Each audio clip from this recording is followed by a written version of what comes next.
everybody to our Soulcast Media live event.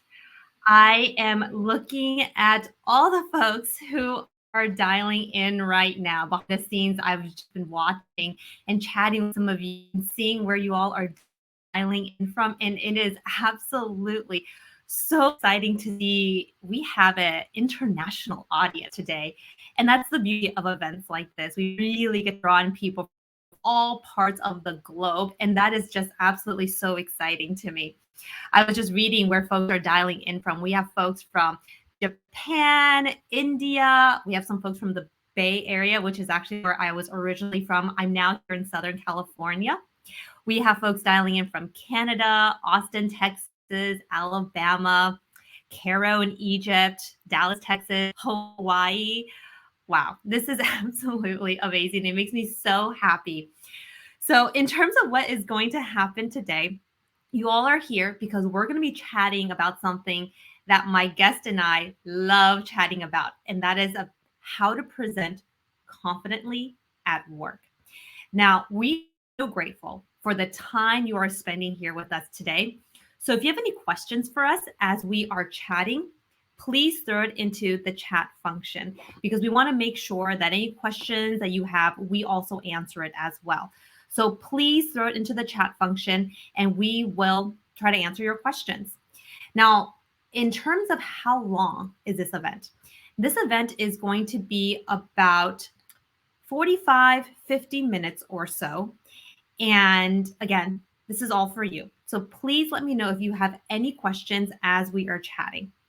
And my guest and I, we are about to start. Let's see, want to make sure everything is good. Okay.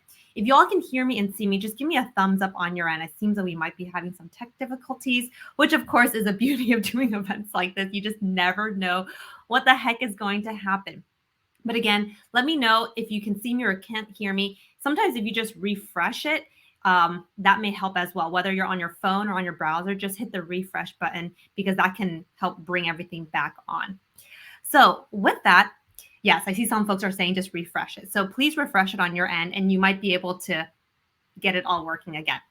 So with that, I just want to get started with this event. So for those who aren't familiar with who I am, so my name is Jessica Chen, and I am the founder and CEO of Soulcast Media, and we are a communications training company. So we work with folks from around the world on one thing, communications.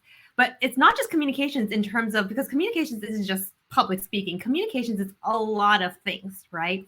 So we work with folks on, of course, public speaking, interpersonal communication, the types of work we do. We do one-on-one coaching. We have a lot of e-courses, especially on LinkedIn Learning. We also do workshops. So if anybody has any questions to our communications training, please go on to our website, soulcastmedia.com, because we talk about it all on our website. So with that, I just want to get started with this event. I want to invite my guest up. And for those who are not familiar with my guest, her name is Tatiana, and she is a fellow LinkedIn Learning instructor. And I am a huge Tatiana fan. She does amazing courses. A lot of it's around communications, as well as cross-cultural communications. Actually, a story behind the scenes before we all jumped on. Tatiana and I were chatting about, how both of us, we've actually never met, even virtually. So today is actually the first time her and I are chatting together, even though our worlds are very similar. So you are all going to be able to hear Tati and I just chatting about communications really for the first time. So with that, let me bring up my guest, Tatiana. Let's see here. Tatiana, can you see? Yeah, I'm here. Hi, Tatiana. How are you doing? I am great. So good to be here, Jessica. We're another, and we've never had a chance to chat in person or virtually. So thank you so much for inviting me. I'm so glad you are here. And I know sometimes there might be some tech difficulties. So for those who are having problems hearing us or seeing us, just either refresh or just let us know in the comments so we can help troubleshoot. But again, Tatiana, thank you so much for being here. So where are you dialing in from? And please also tell us a little bit about yourself and the work that you do. Yes, thank you. First of all, thank you to all of the learners that are jumping in from all over the world. I also have, when I do lives, many people from many parts of the world, and I love how global our learning community is. It's wonderful and very inspiring. I live in Bloomington, Indiana, which is in the southern part of the state of Indiana, which is in the Midwest. But I came here as a student 35 plus years ago from Athens, Greece. So I came from a very big, noisy, busy city to a Midwestern town. And honestly, I thought someone had sent me to exile because I did something bad as a child.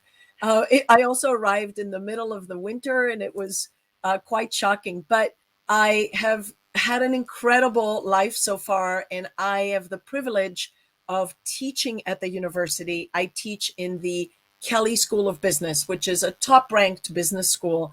I teach MBA students, I teach some undergrad students, and we do a lot of executive education. So all in the realm of communication, cross-cultural communication, persuasion, all different parts of the gamut. And some of the courses are also on the same topics on the platform.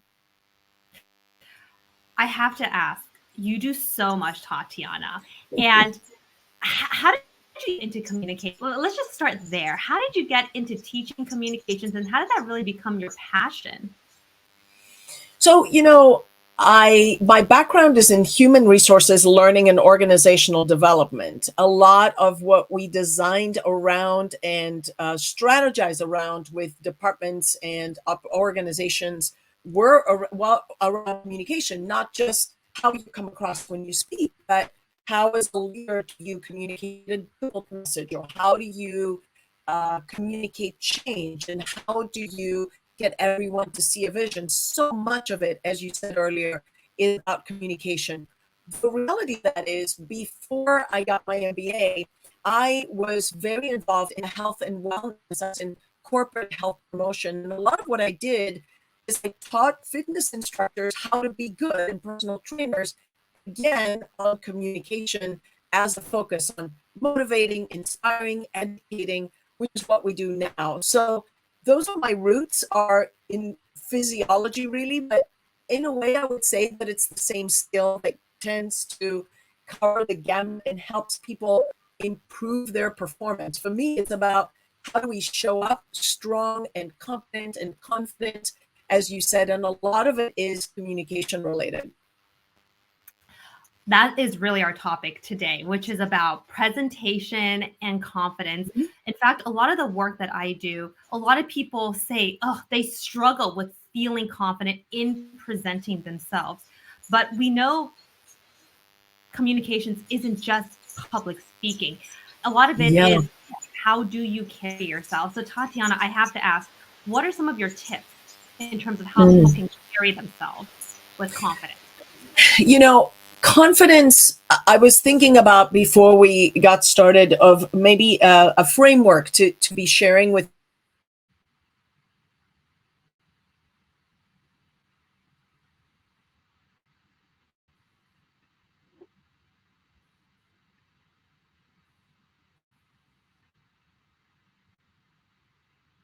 Oh, did we lose Tatiana?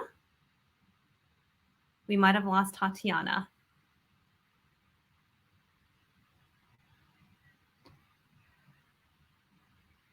If we are losing Tatiana, let me just share some of my tips. My tips when it comes to presenting and carrying yourself confidently, because there's so many things that I also can say in regards to how can you carry yourself with confidence. So a lot of it has to do with your mentality. Your mentality really does make a difference, because if you can't go in feeling good about yourself and feeling good about how you can contribute to the team, that's going to cause a lot of this barrier. So what are some of my favorite tips? Well, a lot of it is if you're walking into a meeting for the very first time and you know you want to say something, but you're feeling unsure, I always encourage folks to make sure you want to try to speak up within the first few minutes. Now, this is a really important tip to remember, because here's the thing. When some of us walk into a meeting for the very first time and we are nervous and we don't speak up soon, we will convince ourselves out of not speaking at all.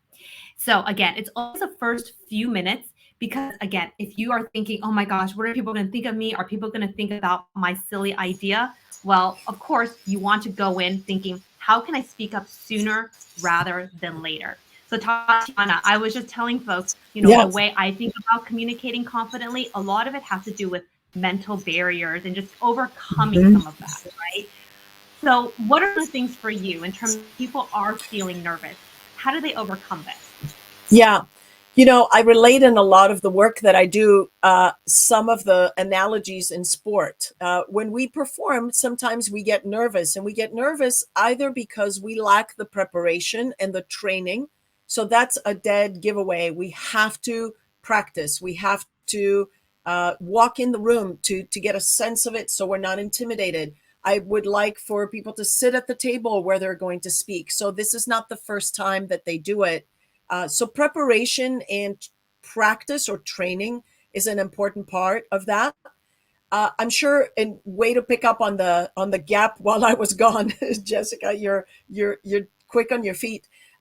Another piece is what you're telling yourself, the positive or the motivating, inspiring self-talk. I've got this. I've done this before. I'm ready. I know this material. Because if you tell yourself, I'm going to mess up, I messed up last time, oh, this is going to be terrible, you have to be your number one fan with this. Again, hope is not a strategy. You must prepare and practice so that the result is at a level that is may not be 100% perfect, but is acceptable, and you can move up from there.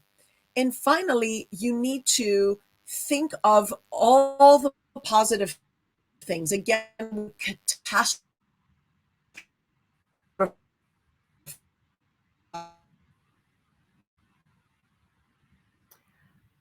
Oh, it might be cutting out again, Tatiana. But I think I hear what you're saying. It's a lot of it is just these positive affirmations that you need to tell yourself, right? A lot of these So, positive as I affirmations. said, the internet, yeah, positive affirmation. The internet is going to drop and it drop.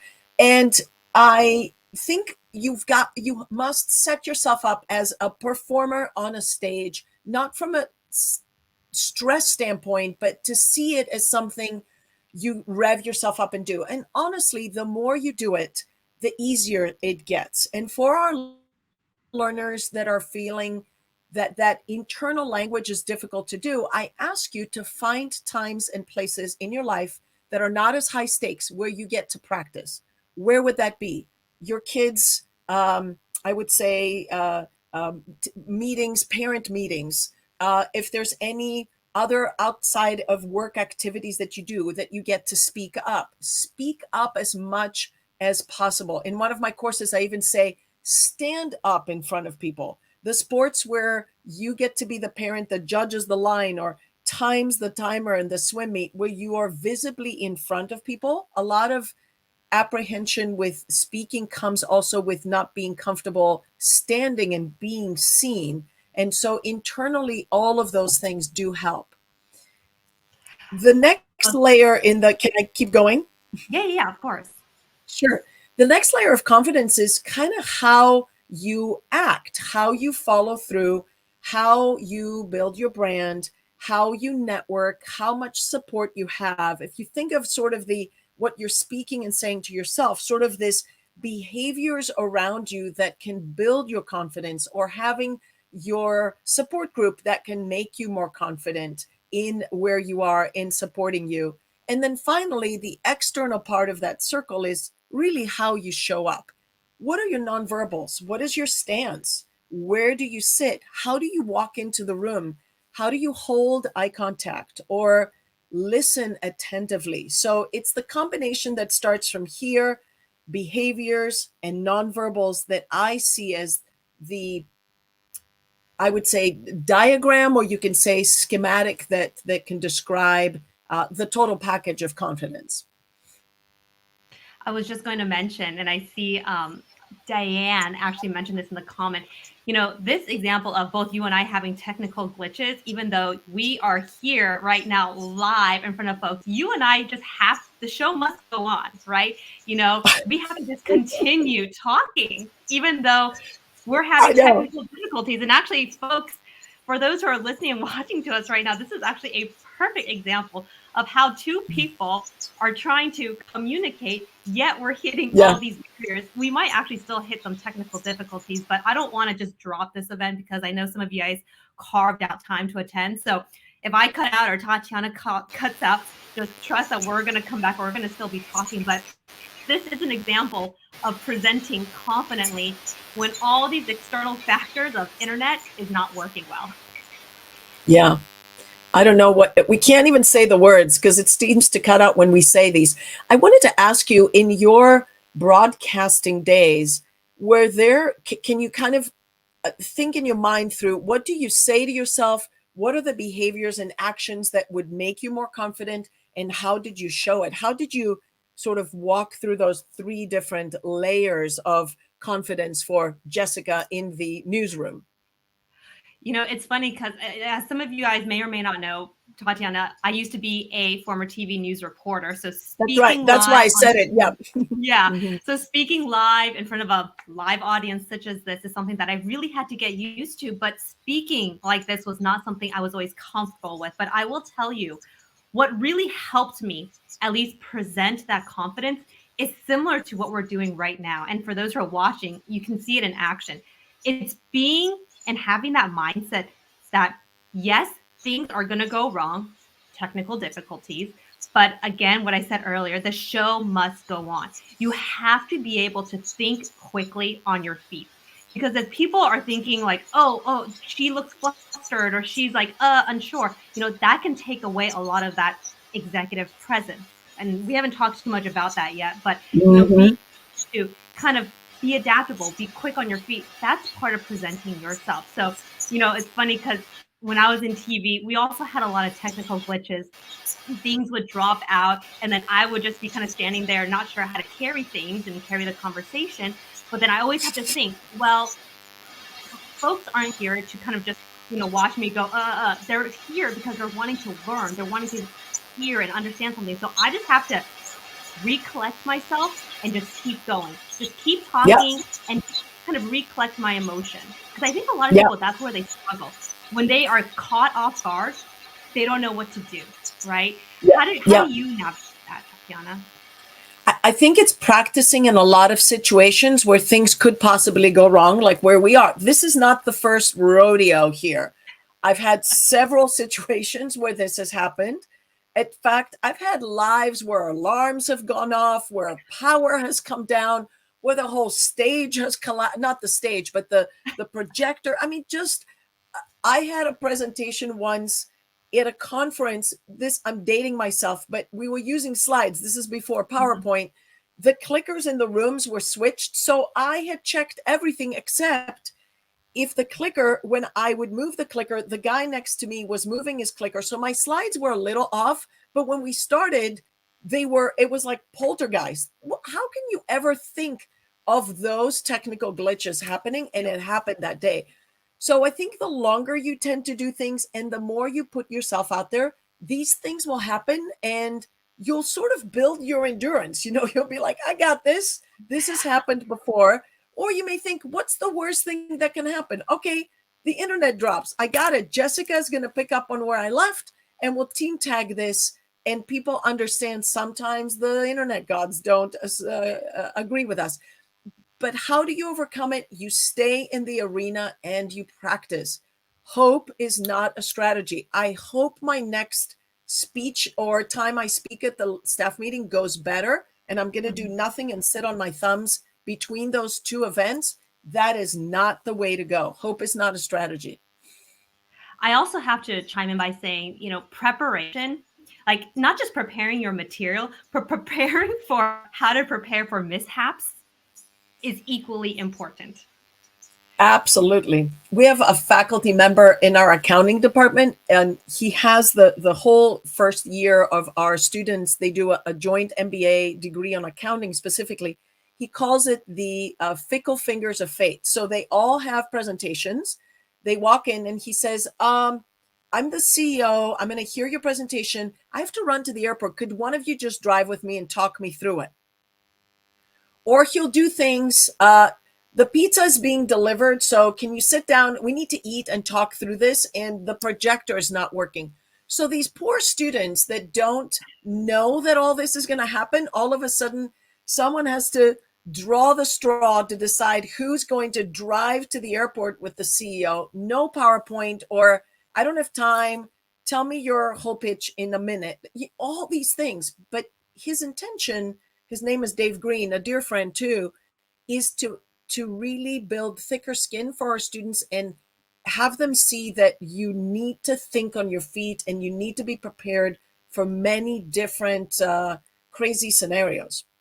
It's so true. I almost feel like this event should actually have been titled "How to Think on Your Feet, Handle Yeah, Technical Glitches."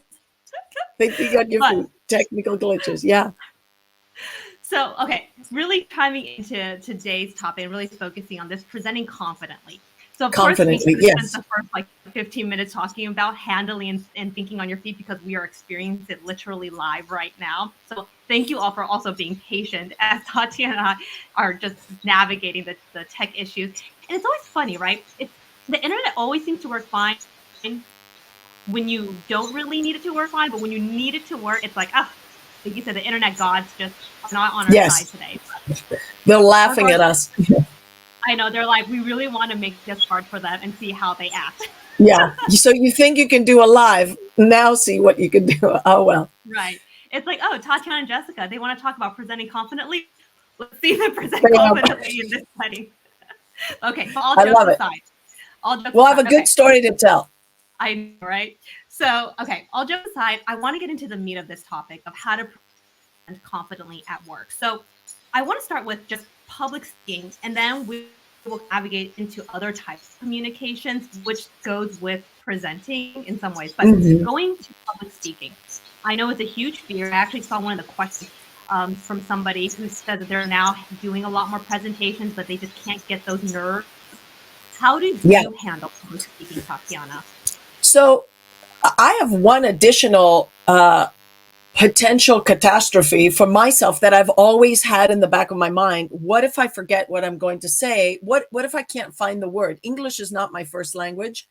And when I'm tired, or you think you're in front of a big audience and you're grasping for the word, or you think they won't understand me because I have an accent or whatever it may be. That's an also added stressor that I saw that there are learners from all over the globe. So I think that that's also a, a difficulty at times that you can overcome with more and more and more practice.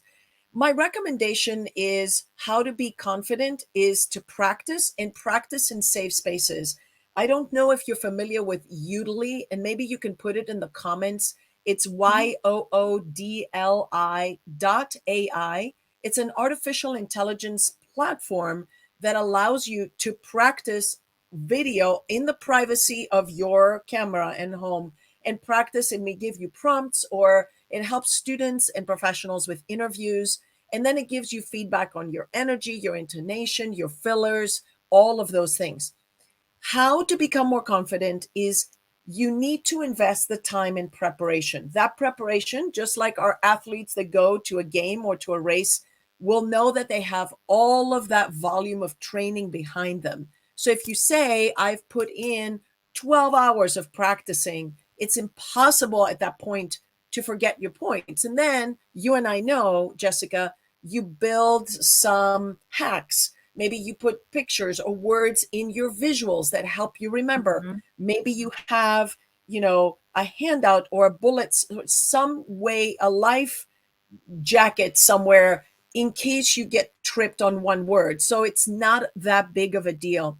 Another way to feel more confident is to put smiling faces in the room where you are, people that really want you to succeed. And when you see them being there supportive, I hope that it makes you less feeling like you're in the lion's den and you're presenting. People usually want you to do well and to succeed. So think of less of what you are thinking and think more of what your audience needs from you. They need the information, they need the confirmation, they need your organized comments, whatever it is that you're specifically speaking about. Stop thinking about yourself, get out of your head and think about your audience. So again, preparing specifically and thinking about what your audience needs and putting some smiling faces in the audience will help build some of that confidence and reduce some of that anxiety, which, by the way, is not a bad thing. You've hit on so many points, and I hope folks were able to kind of write down all the things Tatiana just mentioned, but I wanted to rehash some of them because I completely agree with you. You know, sometimes people get so hyper focused on, oh my gosh, I'm doing a presentation to my senior leaders and there's going to be 5 of them sitting in this room and it makes me so nervous. Understandable, but I always encourage folks to think, don't think of them just as the senior lead, because when you put on a pedestal like that, of course that can get you nervous. Just think about it as, I'm just telling Tatiana what it is that I know, and I'm into a presentation. Humanizing the experience can take the anxiety out of it. Now, let's talk about presenting through Zoom. I'm sure some of us are still working in a hybrid world.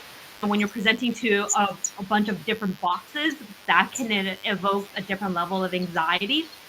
One of my favorite tips is just, again, reminding yourself, even taping a picture. I sometimes say this to folks, tape a picture of maybe, you know, your kid, your partner or whatever, just tape it next to you and just remind yourself, let's pretend like I'm just telling information to this person, right? Yeah. Because again, it humanizes it. And I just want everyone to just remember that presentations isn't this big audience kind of thing, even though you might have a big audience or a small audience.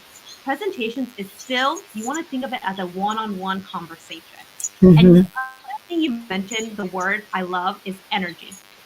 Energy presentation is so important because we have that in a lot of presentations where the person's just speaking kind of in like this monotone voice, and it's so hard to be engaged.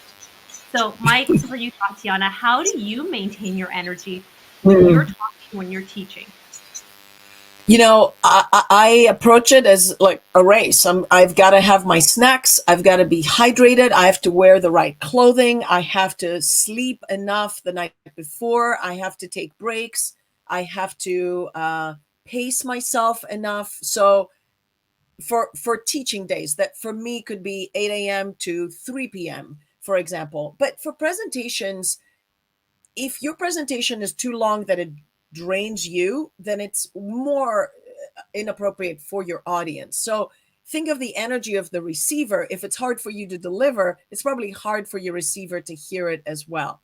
I also advise to time things that are mostly, not, I don't want to say first thing in the morning. I mean, be mindful of the Pacific Coast time zone and find a time, but you want to be able to speak when your energy is at the highest, not that when you're super caffeinated and you're too jazzed up and you end up talking fast or you're jittery, but find your best energy and also match it to actually when it's the best energy for your audience to hear as well.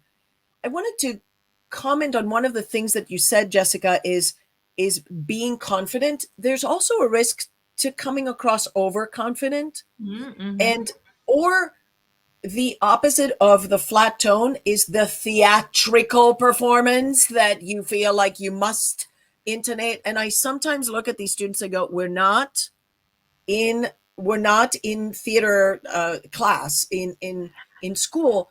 Take it down. You're in a smaller room with a smaller group.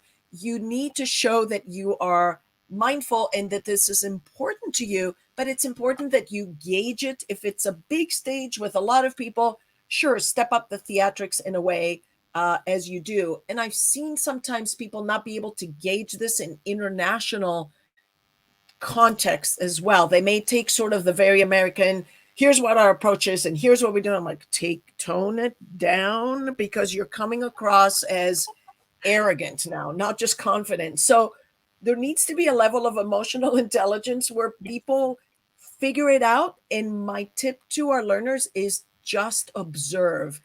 go and sit back and watch the speaker the day before you speak, or spend time or have a cultural interpreter and say, what's the tone like? Do I say their last names, or do I speak in first name, or do I get permission, or practice with some of people, someone that hopefully can bring you into the boardroom, but sit down and speak your presentation through with them too. And honestly, the best tool to use is to say, well, Mom, let me tell you what I'm going to talk about here tomorrow. Like, call a family member and talk through your presentation. It needs to be conversational.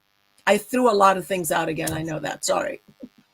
No, I love it. And I think it's all so incredibly important. It's just remembering, right? You have to keep your energy up, because if you can't sound interested in what you're saying, how do you Forget expect it. other people? Yeah, forget it, right? People aren't going to be interested in it. So always remembering your energy level, it does matter. But again, there's a balance between being too theatrical and be like, okay, it's not a show here, right? You're still Yeah. wanting to maintain a conversational flow. I actually would suggest, for those of you who want to think about, okay, how and what do I do, right? A lot of people are like, what do I do with my body? How do I change my tone? Just watch, just YouTube it, right? Just watch some of the presenters you really like, and just, instead of just sitting there and just watching, casually and passively, really watch how they present. Whoever it is, if it's a, former President Obama, or whoever it is you like the way they talk, really sit and analyze, what is it that they do? What do they do with their body language when they speak? How and when do they change their tone? A lot of it is very intentional, actually, but I truly feel like if you just carve out 20 minutes, really, just 20 minutes to just sit and watch someone's presentation, someone you love, watch them, and then you can really start to pick up, oh, they're doing this, right, with my hand. They're doing this when they say something big. So you can start to pick up cues. Actually, I think it was 2 days ago, I posted a video on my LinkedIn showing folks, I actually used one of my own recordings, and I had little notes on my video of, I'm opening my hands when I say this. I'm raising my voice when I say that word. I'm lowering the voice when I say this word. Sure. It's on my LinkedIn page. So I actually literally map it out for folks. So I encourage you all to take a look at that. So I love it. one other But, topic I wanted, did you have something else, Tatiana? well, can I sneak in one little thing? Is make sure you find your authentic voice. I love the idea of watching people, and I tell my students as well, find it, who you want to be more like, but at some point make it your own. And as people grow in their professional careers, they have their own voice, and it is authentic, because it's authenticity that also brings confidence. It's when you really are your true self that people recognize that and see it as truthful, and then will trust you, will like you, and the rest is history. They'll listen to you more. Sorry. Yes. One more content. Completely piece. agree. Important one. Okay, so we've talked about public speaking in the presentation context, but I also think just as important in terms of how to present confidently is also little things like we talked about behind the scenes, Tatiana, things like email, right? Like, how are you presenting yourself when you're writing email? Email is communications as well. So what are you seeing of what people are doing good and not so good? Yeah, I think with email, it's easier because you have a little bit more time to practice it and hear it. I quite often, instead of starting to write something, I use Otter AI as artificial intelligence, kind of like I'm speaking and it types it out, or I may use in notes, I may audio, because I want to say something and I want it to come across as conversational, not formal. And I will get it on a word and I'll look at how it sounds. Does it sound conversational? And then I'll put it in the email. So I prefer always to start with that conversational voice. I've seen mistakes being done. Emails are way too long. We all know something pretty much is your headline. It should tell you what the email is about. And when I like for it to show in one, I would say in one screen, that they don't have to scroll down to see where you are next. It's in bullets or numbers, or here's what is important Oh, I think you're cutting out a little bit, Tatiana. Let's see. Are you cutting out? So I said, can you hear me okay? I think we're okay now, but I think you're cutting off a little bit. Good. We got a little free time with all this. Now we're getting hit again. So I said, your subject line needs to be an attention getter. What is it that you're saying? What is your rationale or why, or their examples? What's the so what? And then an action item that you're asking people to do. That should fit in the screen of an email or of a text. So just be thinking of your listener and your learner. The mistakes people make, they go on and on and on with thesis papers on email, and we get so much difficult.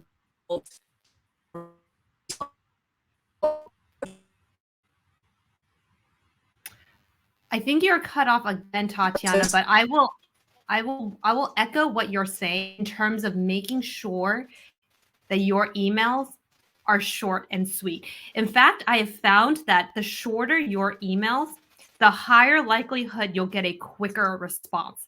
Because if you're quick and short in your email, you're also prompting the other person to also respond a little bit more quicker. Because oftentimes, if you write this long essay, which of course you all want to avoid your email, you're also asking, you're requiring the other person to really read through everything and process everything. But if you can be really pointed, short and simple, even including perhaps three bullet points to get your point across in an email, you are making it easier for the other person to process what it is that you are saying. So I think that's incredibly important. And that's something that you all, honestly, that's what I tell myself too. If I'm writing an email and I notice it's getting a bit longer, I always go back and I'm like, okay, how can I shorten it? And actually, here's one really good. Taking out the words. If you ever find yourself writing the words just or actually in your email, you can just remove those words in your email because they don't add too much value. Oh, Tatiana, you're back. Yeah, and that's why it's best to write it and read it and reread it and speak it out loud, just like we do sometimes with our scripts for LinkedIn Learning videos and courses, that it's going to take you 2 or 3 times and you have the time to craft that. When we're talking about email, we're really talking about a communication channel. Remember, a channel is picking up the phone and leaving a voicemail. A channel is sending a quick text or a Slack message or something on Instant Messenger that you may think of what's the best channel for the message. Obviously, something that needs to fit in an email should fit in an email if it's longer. But if you can send a quick message on text or on Slack, don't make it an email.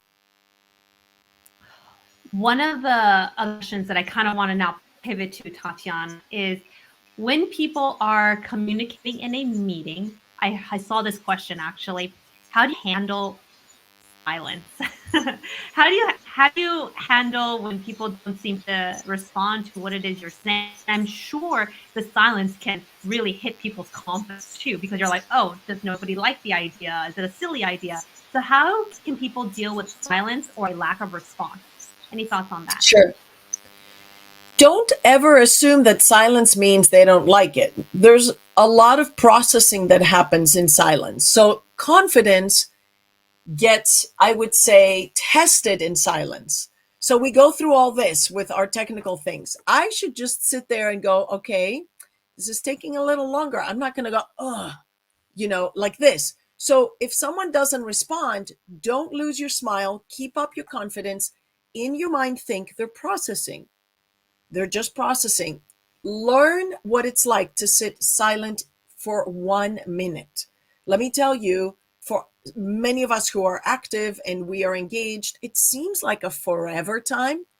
At the end of a presentation, we say, so I've talked a lot about this and that, and I'm wondering if you have any questions. I would be happy to field them.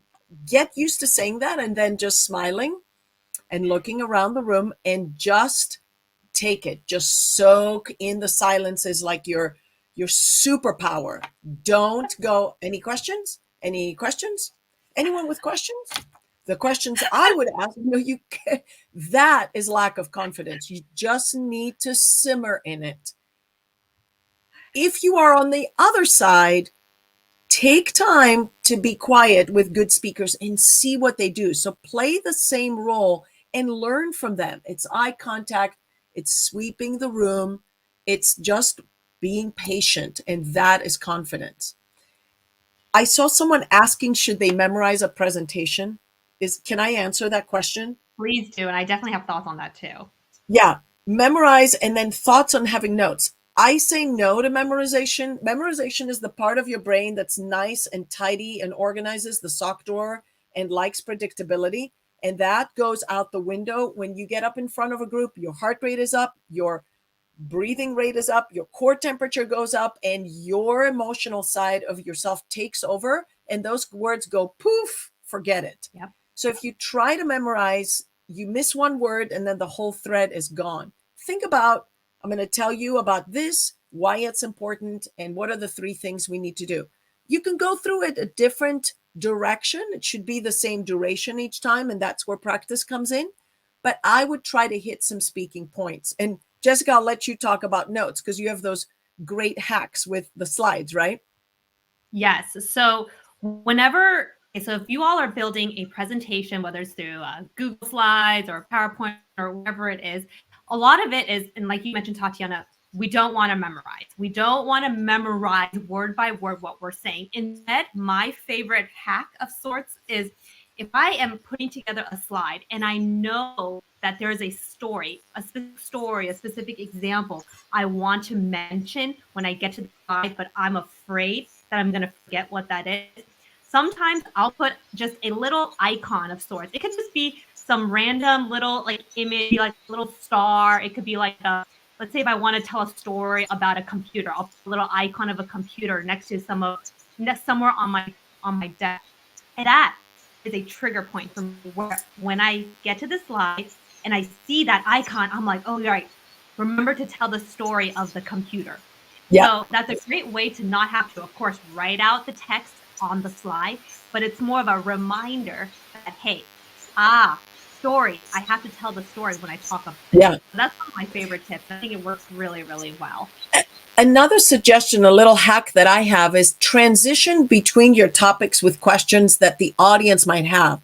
So I'm going to tell you how to communicate confidently. You might be thinking, what happens when things go wrong? Well, that's my next thing I'm going to talk about, but I ask it in a rhetorical question. And guess what happens when you ask a question? Tone of voice goes up. The audience goes, oh, we're switching gears. Oh, there's a question I should answer. Ooh, she's going to answer that next. It creates a different cadence in your voice. It makes you sound more conversational, and it brings you to your next topic. You may be thinking, how much is this going to cost? Now that you know this, how much is it going to cost? That's the question you should be asking. Let me tell you, all of those comments and intonations, you can't memorize that, but you can come across as being conversational. And I highly recommend you practice just again, calling your family member. Let me tell you what I'm going to talk about tomorrow. So it comes across more conversational. Rhetorical questions. I love that. And it really hits on the spot of making, it's a great way to maintain engagement, re-engage people, because a rhetorical question, it's like you're almost throwing it back at the audience. I mean, you're not necessarily asking for a response, but you mentioned asking a rhetorical question changes your tone of voice and gets other people to be like, oh, she just asked a question, right? Yeah. So those who are watching right now, write down rhetorical questions and make that a part of your communications, right? Sometimes I'll put it in my presentations as well. You know, I'll get to a slide and being like, okay, so what are we going to be talking about today? And then I'll talk, and then I'll exactly. But I did a rhetorical question. So exactly. Yeah. And it makes your whole conversational tone sound more conversational. Absolutely. Mm-hmm. Exactly. I'm trying to also keep an eye on the questions too. Yes, of course. There's a balance. I have to warn people. Don't want to make every statement a rhetorical question either. Yeah. No. Okay. So by the way, for those who have questions, throw it into the chat function because Tatiana and I, we want to be sure to answer any questions that you may have. I think I saw a question about co-presenting. So what are your thoughts, Tatiana, about co-presenting with somebody? Is it bad? How do you do it right? More practice, harder to do because you're sharing the dance floor with someone else, and you've got to work on your steps, your choreography, your transitions. Literally, you really need to manage the energy, and you also need to manage or balance your energy level. You can't be very monotone when the other person is up there, or you can't be the other way around. I've seen people be very super animated and they make the rest of their team look like bumps on a log. So that person needs to bring it down. And therefore, I would recommend, if you're co-presenting, record yourself so you can kind of see where the energy and tempo. If one person is both people are sitting at a table, it's a little easier. It's a little bit more challenging if you're standing, like in a case competition or a big presentation in front of a bigger audience too. So for co-presenting, literally write out your transitions and know each other's blocks. I tell co-presenters quite often, make your game plan. Where's the sketchbook? We're going to go from here to here. Just like you see football and basketball writing down the plays, you should kind of know your game plan in visuals. First, we talk about this transition. You got this. Then you tag with this. I do the internal review. I go next. And when you co-present, you also want to make sure you have an even time frame, so it doesn't look like, obviously this is Jessica's learning show. I shouldn't dominate. It should be that we share the floor evenly, so it doesn't look as one person is overshadowing the other. Right. And so in regards to co-presenting, one thing that everybody, I think, should be mindful of is maintaining that fluidity. And you mentioned this already about the transitions, Tatiana, but maintaining fluidity when you're co-presenting with somebody is actually something that should be practiced even before the presentation starts. So what I mean by fluidity is ensuring that, even though you're presenting slide and the other person's presenting that slide, you said that transition between person A and person B. How do you transition? Do you just stop talking? No, it's like you want to think about what to say. So now I'm going to hand it over to Tatiana, who's going to talk about the metrics. And then, Tatiana, you come in swiftly.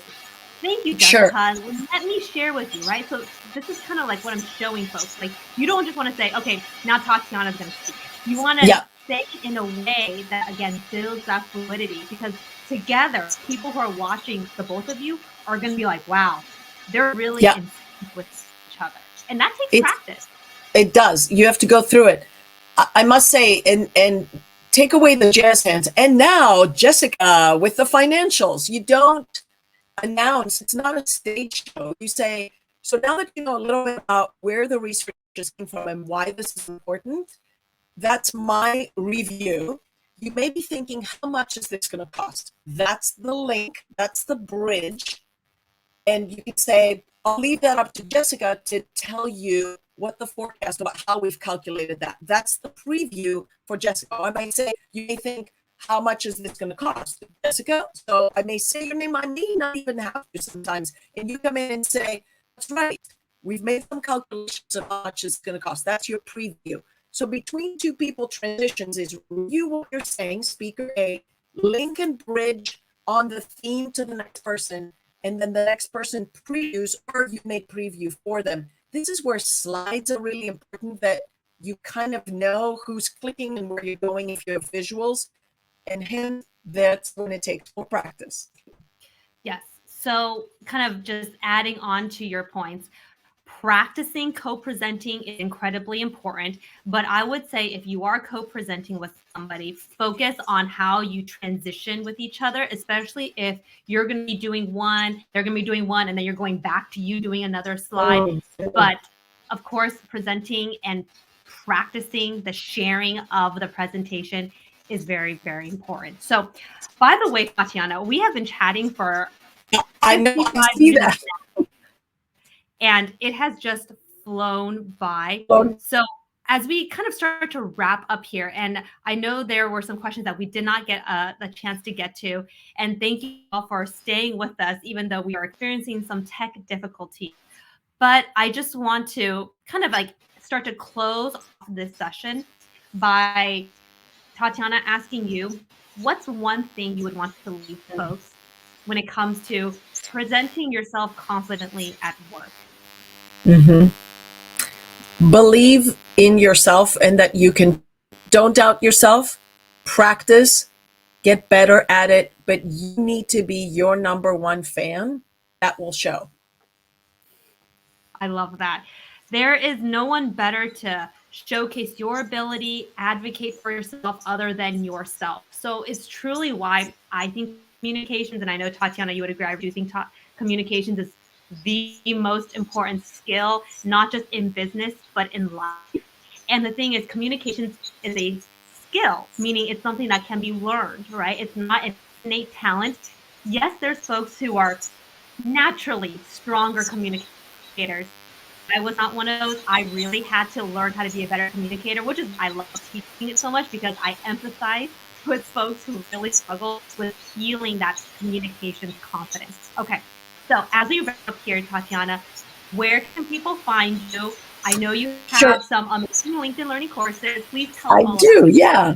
So there's one course I shared with you. And by the way, if we didn't get to answer your questions, I'll jump in on the feed and take care of answering some of them. Jessica and I won't leave you hanging.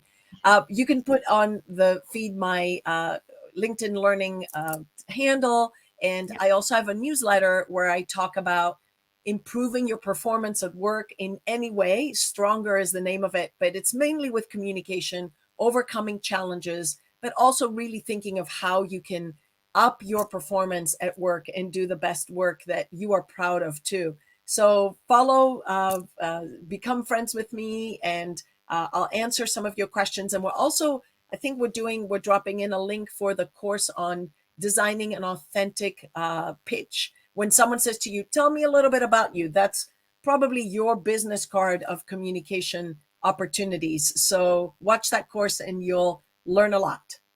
Yes.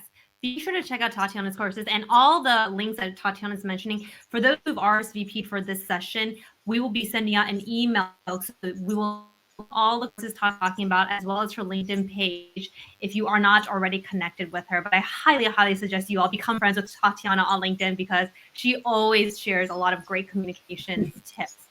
So Tatiana, I just want to say thank you. What a great group. Thank you so much for spending your afternoon with us. I hope everybody walked away with some really good tips. Thank you all for being patient as Tatiana and I navigated our tech difficulties. The internet gods really wanted to see us work and be on our toes the whole time and just kind of navigate. Yep. That was a good show for you all. We did it. to navigate it. So I know, right? Okay. So in terms of what happens now, for those who have never been to my Soulcast Media live events, I do these about once every other week or so, and I invite guests just like Tatiana here, and we talk about all things communications. Our hope is for those who attend events, you will all walk away feeling better, stronger, more eloquent, and confident in your communication.